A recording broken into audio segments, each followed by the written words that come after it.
Well, what are you going to preach on Sunday? And I said, well, it's going to be Proverbs 31. And you know what folks have said? This has happened 3 or 4 times. Oh, no. Not the Proverbs 31 woman. No one can live up to that. Welcome to Open the Bible with Pastor Colin Smith. And Colin, I love that reaction. No one can live up to being the Proverbs 31 woman. Mercy on us.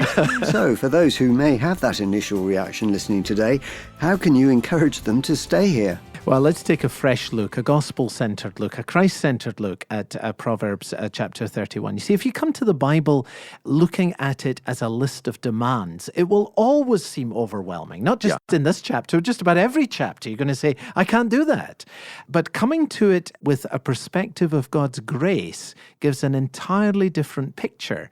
And actually, I've found that women who've come to this passage of Scripture in that way have found it the most liberating chapter in the world.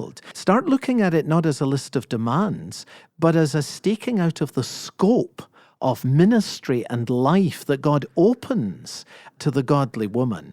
And it starts to be something that's compellingly attractive. I can go down this avenue and that, and can do that all within the will and the purpose of God, and that God's grace would make such a life possible.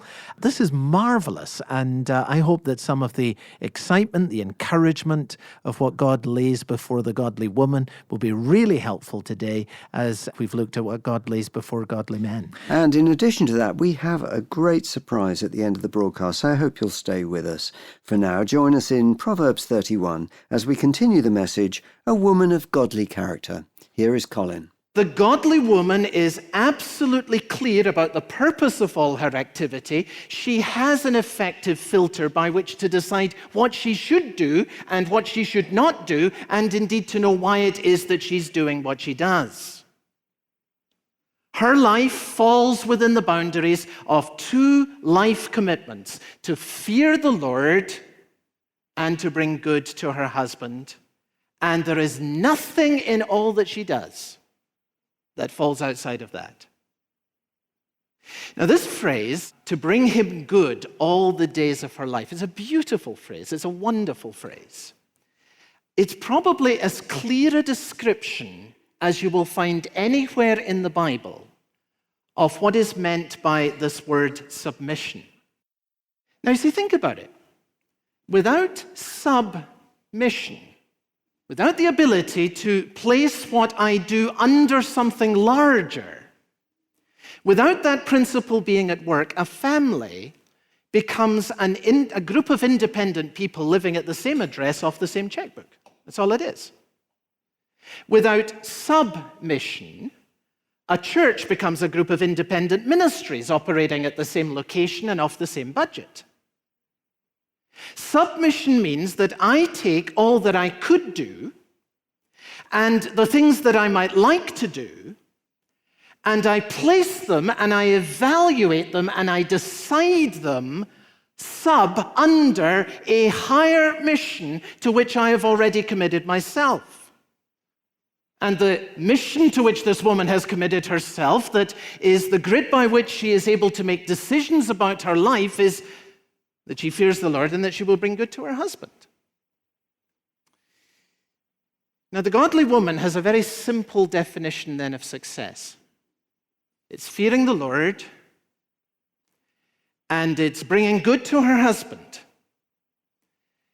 And whatever is advancing these things is within the wonderful freedom that is hers and his, within these great commitments that give direction and wonderful boundaries to life. An unbounded life is a terrible thing, an impossible thing.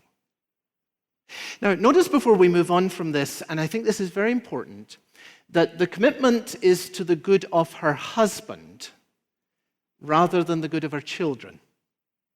Now, that really needs thinking about carefully.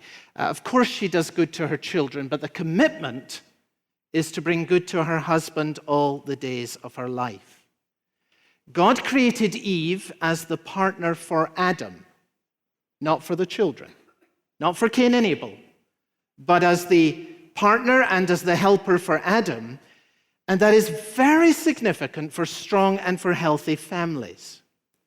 See, for this reason, when children become the center of the family, they soon begin to feel that they are the center of all things.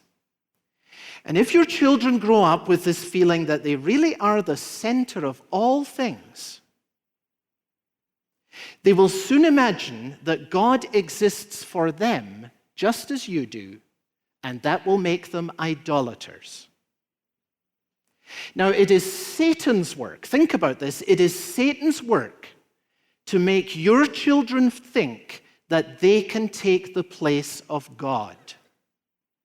And we need to be very careful that we do not do Satan's work for him. So the godly woman's commitments are very, very clear, and they're foundational to healthy family life. She lives for the glory of God and for the good of her husband, and everything that she does is an expression of this life commitment. The boundaries in which she thrives. Now I want us to take a look together at the extraordinary life that this woman has as she pursues this marvelous direction. Are you ready? Here we go. Her freedom within the boundaries. I want us just to take in the scope of what this woman is free to pursue as Lemuel's mother gives counsel to her son. It really is quite extraordinary. It's a poem, so we're going to move through it very quickly. But I want us just to get the sense of this woman's life and of her freedom. Look at her joy in verse 13. She selects wool and flax, and she works with eager hands. The emphasis is on the word eager, willing. There's an enthusiasm, a joyfulness, a fulfillment that she finds in her work, a cheerfulness in all that she does. Notice her creativity, verse 14. She is like the merchant ships. Said to Karen, I don't know that's a compliment. She is like a ship. But what it's speaking of here, bringing her food from afar. What she does is she brings variety. That's what it's saying. Creativity, freshness into family life and into her home. Without her, life would be a dull routine. But she brings color. She brings warmth. She brings life into, she turns a house into a home and blesses all who come there. There's an old Chinese proverb I found that says, 100 men can make an encampment, but it takes one woman to make a home. Look at her discipline, verse 15 and verse 17. She gets up while it is dark. She provides food for her family. Verse 17, she sets about her work vigorously, and her arms are strong for her task. Now I want you to see her enterprise. Verse 16. She considers a field and buys it. And out of her earnings, she plants a vineyard. So this woman, besides the homemaking that she has, evidently has an eye to business. She's into real estate. She is a shrewd investor, buying and selling. She turns a field over. She considers a field and buys it. And when she turns over the investment, we're told that out of the profit with her earnings, she then plants a vineyard. So this is two businesses she's got going on the side.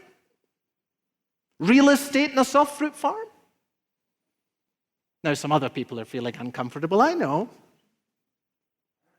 She makes linen garments, verse 24, and she sells them. She supplies the merchants with sashes. This looks to me suspiciously like a third business, in which besides making clothes for her family, she turns in a tidy little profit on the side by supplying linen sashes to the merchants. In her hands, verse 19, she holds the distaff and grasps the spindle with her fingers. Talk about multitasking. This woman is amazing. Now take a look at her management skills. Verse 18. She sees that her trading is profitable. So this woman is into financial management. And her lamp, verse 18, does not go out at night. Hardly surprising, bearing in mind all that she's doing. Verse 27, she watches over the affairs of her household and does not eat the bread of idleness. Now remember, we're talking about the king's wife here. So when it says she watches over the household, what does that mean? She runs the budget and the staff of the entire palace. And why does she do that? Because verse 11, the king has full confidence in her. He recognizes this woman's extraordinary ability, and he says, you can do this, and I'll give you all the authority that you need. She runs the whole show. Look at her compassion, verse 20. She opens her arms to the poor and extends her hands to the needy. Look at her planning, verse 21. When it snows, she has no fear for her household, for all of them are clothed in scarlet. She's a planner. She's thought ahead. She's anticipated winter. She has already provided the clothing that her family and the servants need so that they are clothed and warm throughout the bitter part of the year. If you look at her appearance, verse 22, she is clothed in fine linen and purple. She has, in other words, the dignity of a woman who cares about her appearance because she knows that she is called to greatness as one who fears the Lord and as one who brings good to her husband. And it's possible to make both too much and too little of that point. The Bible grants us wisdom between these two opposite errors. I'm very struck by this. As the king's wife, let's face it, she could have lived a life of full-time leisure in the palace. But what we're being told here in this description is that the woman of noble character has the broadest imaginable sphere of activity and of ministry and of life and of creativity and of work within the commitments that she has made that guide her life, that what she is about at its heart is a woman who fears the Lord and a woman who brings good to her husband. Now, I say this is an extraordinary vision. And there's enough here to challenge everybody. Obviously, it challenges this vision, the broad liberal ideas of womanhood that are about autonomy and self-definition and I, me, and mine, by placing primary commitments that are expressions of love. She fears the Lord, and she does good to her husband. And it challenges that very broad, liberal kind of view. It also challenges narrow, restrictive views of womanhood by giving freedom of activity. Her husband has full confidence in her and encourages her to thrive in all the areas of her gifting. Boundaries to give direction to life. You can't live without that. And marvelous, wonderful freedom within these boundaries. You're listening to Open the Bible with Pastor Colin Smith and a message called A Woman of Godly Character, based on Proverbs 31. Part of our short series, Godly Character. And if you've missed any of the series, or if you want to go back and listen again, you can do that by coming online to our website, openthebible.org.uk, or by going to your favourite podcast site, search for Open the Bible UK, and subscribe if you want to receive regular reminders. You'll find all Colin's messages there, which have already gone out on air. Well, it's our last programme of 2025, and at the end of the year, many people review the Christian work that they want to support financially. If you've been considering supporting Open the Bible in that way, we'd like to encourage you by sending you a free gift. I'll be talking to Colin about that at the end of the programme, so I hope you'll stay with us for that. Back to the message now. Here again is Colin. Now, I say that the sheer breadth of this vision is absolutely staggering, and the result is that I think it does make some women stagger, that it is in effect discouraging for some. And I have actually picked that up even this week when folks have said, well, what are you going to preach on Sunday? And I've said, well, it's going to be Proverbs 31. And do you know what folks have said? This has happened 3 or 4 times. Oh, no. Not the Proverbs 31 woman. No one can live up to that. Now, there is the danger, of course, that this remarkable woman may make other women feel like a total failure. So I think that some significant encouragement is needed here. And so let me briefly just say three things. The first is this, that Proverbs chapter 31 is about scope, not expectations. It is about scope, not expectations. In other words, the woman who is described here is clearly an exceptional and remarkable woman. In fact, if you look even at the beginning of the poem in verse 10, that's made clear when Lemuel's mother says, a wife of noble character, who can find she is worth more than rubies? So making it very clear, this is a very rare, unusual, and indeed remarkable woman. Most of us can do some of what she did. Very few will be able to do all of what she did. And the point of the Proverbs 31 passage is not that the godly woman has to do all of these things, but that the godly woman is free to pursue all of these things. So guys, please don't go home and say to your wife, I hope you were listening to that sermon this morning, that godly woman, she had 3 businesses on the side, and what are you doing? Don't say that. This is a wonderful picture about the scope of life that God has opened up for godly women who fear the Lord and are committed to doing good to their husbands all the days of their life. I do think it's remarkable, that of course the wife of the king could have lived in leisure all her days. But she has a bigger view of the usefulness of her life than that. The second comment is just to say this, that Proverbs 31 is obviously, as everything in the Bible, about growth over time. Christian life is, in its nature, one of growth over time. So let this be a vision to inspire you. Don't let it be a weight that would crush you. Let this be for you today a picture of the dignity of your calling, the freedom and joy of God's design for your life, the glory of fulfilling a God-given purpose, the range of what may be pursued within the calling that God has given to you. And if you feel a sense of failure this morning, then take a step forward by recommitting yourself to the central priorities.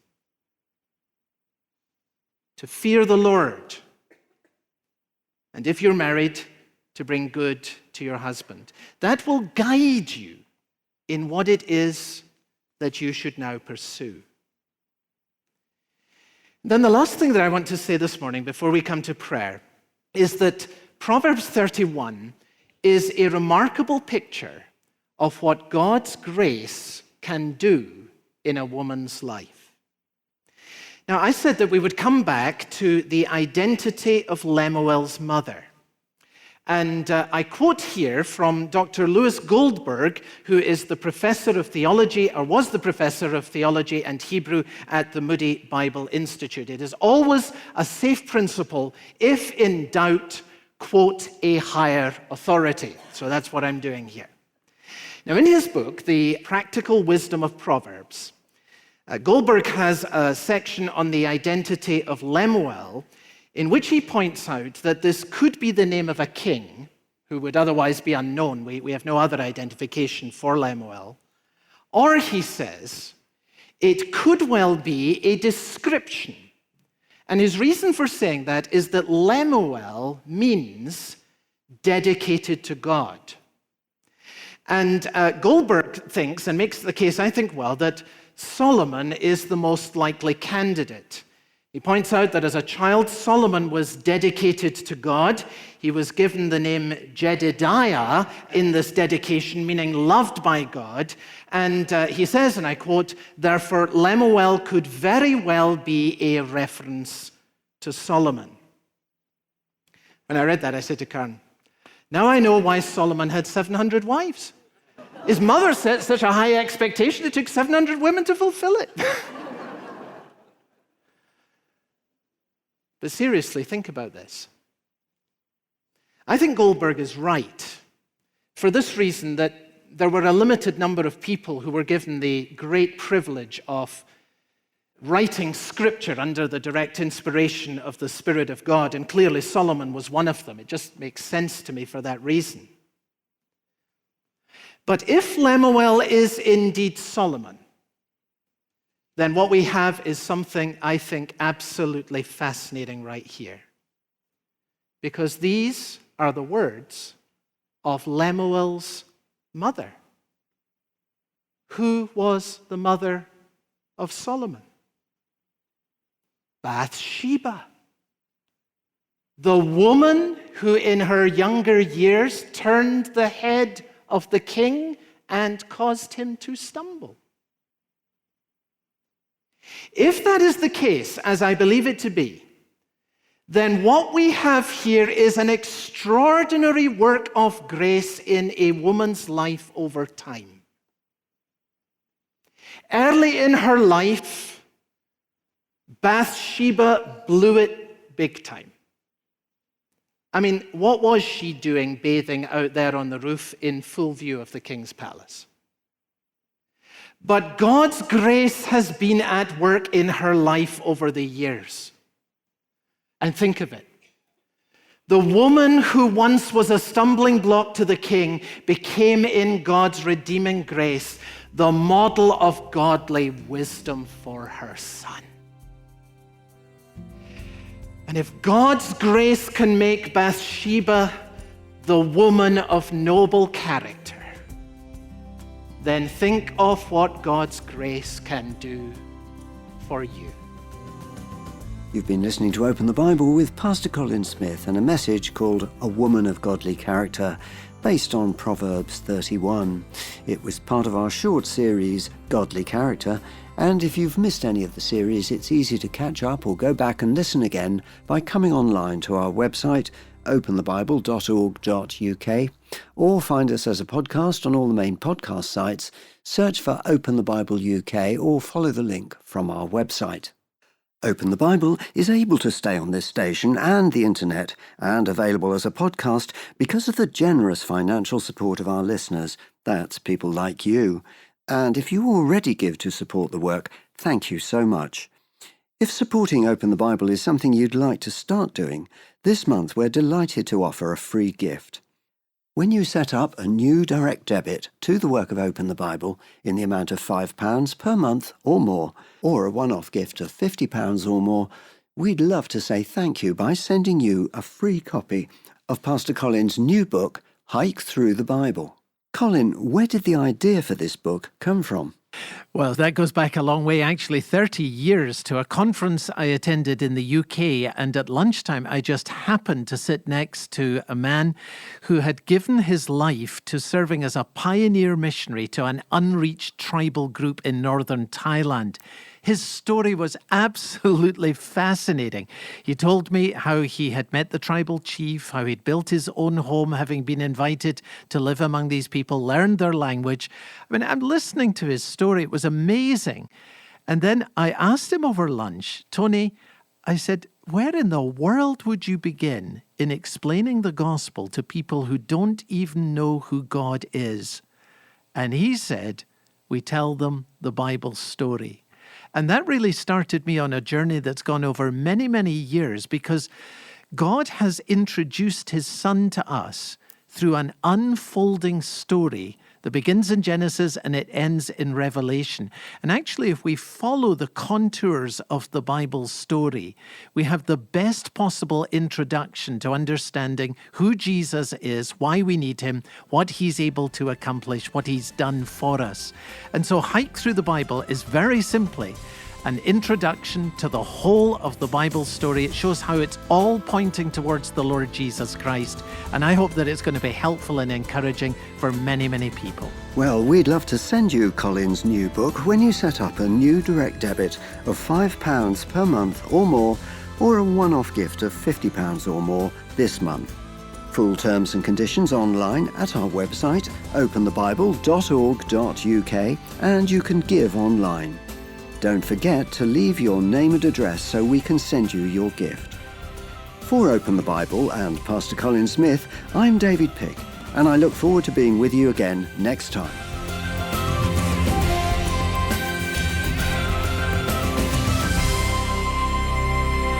We all know what it's like to be out of shape physically, but what's it like to be out of shape spiritually? Find out next time on Open the Bible.